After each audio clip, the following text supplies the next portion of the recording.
see. But successful museum definitely needs diverse sponsorship.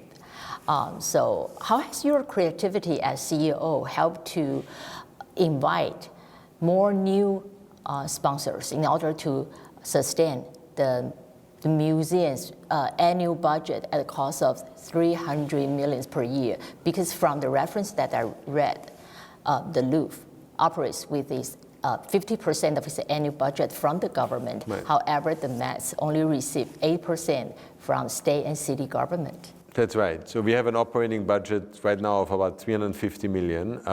And the majority of this is being covered through donations, through support from our many, many different donors.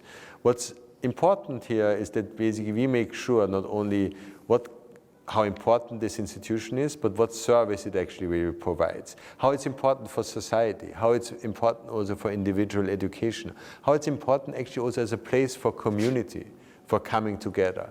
And so we get support from very different people, for very different reasons actually. And I think it's also important to see that the Met is it's not a national gallery. We are not a national museum. We are a museum for the world and about the world. And we want to make sure that basically it's being seen really also as a place where you, no matter where you are, you feel reflected, you feel responded to, and you feel that this is also a place where you want to be connected with. When it got announced that I would become director of the Met, a lot of people, of course, congratulated me. And I'm an Austrian, and I worked for a long time in Germany. So a lot of Germans actually wrote to me and back then said, congratulations, you're becoming the director of the Met. The Met is my favorite museum. And for some of the people who wrote me and said, the Met is my favorite museum, I knew they were in New York twice in their life. But still, the Met was their favorite museum. So it's this idea of an institution that really reflects the world, and it is so multicentric in its reflection, and it's so multinational in its staff, and it's so philanthropic, that kind of resonates with people. And I think that's really important. Yeah, Ms. Hollein, you have on the leadership position in the Fine Arts Museum of San Francisco and 3 esteemed art institutions in Germany. How this previous experience paved way for your success here in the Met? Well, I think it doesn't hurt to have an experience having run museums before you run the biggest museums. So I think that's it certainly was important for that.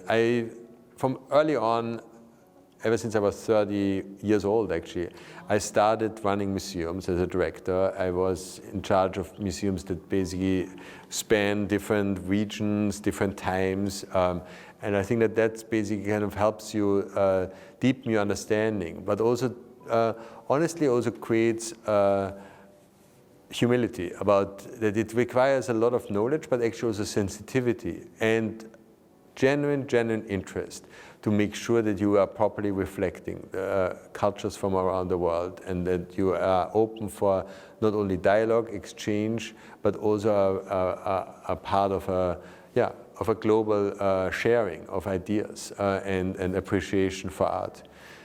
I also grew up in a very artistic environment. My father was a well-known architect. The friends of my parents were all artists.